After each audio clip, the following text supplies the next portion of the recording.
மாணவர்களே, இன்றைக்கு நாம் சங்கீதங்களின் புத்தகத்துல 8ஆம் அதிகாரம் 3வது வசனத்தை நாம் சற்று சிந்திப்போம்.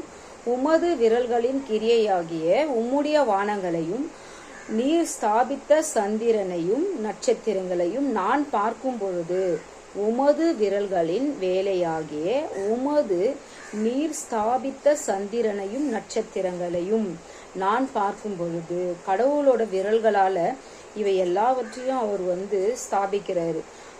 அதை பார்க்கும் பொழுது நாம் இரவு நேரத்துல வானங்களை நம்ம பார்த்தோம்னா அவ்வளோ அழகா அவரோட வேலைகள் அவ்வளோ அழகா இருக்கும். நட்சத்திரங்களையும் சூரியனையும் பார்க்கும்போது நிச்சயமா நம்ம இருதயம் எப்படி இருக்கும்னு சில பேர் நல்லா யோசிப்பாங்க, எவ்வளோ அழகா இதெல்லாம் அவர் படைச்சிருக்காரு அப்படின்னு சொல்லிட்டு நாம் என்ன பண்ணணுமா, சிந்திக்கணுமா.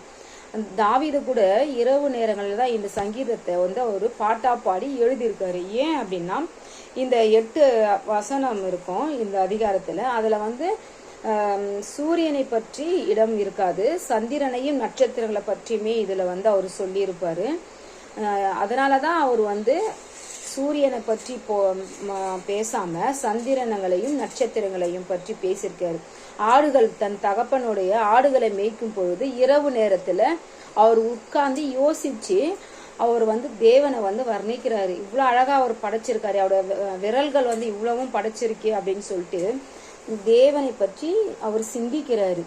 நாம கூட என்ன பண்ணணும்னா, நமக்காக தேவன் எல்லாவற்றையும் படைச்சிருக்கிறாரு. அவரோட ஞானம், கடவுளுடைய ஞானம், சக்தி அவர் மனிதர்களாக கொடுத்திருக்கிற இது எல்லாவற்றையும் நமக்கு படைத்து அவர் கொடுத்திருக்காருன்னா அதை பற்றி நாம கூட நம்முடைய இருதயத்துல சற்று சிந்திக்கணும். இரவு நேரத்துல நீங்க கண்டிப்பா என்ன பண்ணுங்க, இந்த வானத்தை அண்ணாந்து பார்த்து கடவுள் இவ்வளவு அழகா படைச்சிருக்காரே, இவை எல்லாவற்றும் நமக்கு கொடுத்திருக்காரே அப்படின்னு சொல்லிட்டு வானங்களை பார்க்கும் பொழுது நம்மளோட தேவனாகிய கர்த்தரை நாம கரங்களை நீட்டி வானத்துக்கு நேரா அவரை நம்ம துதிக்கணும்.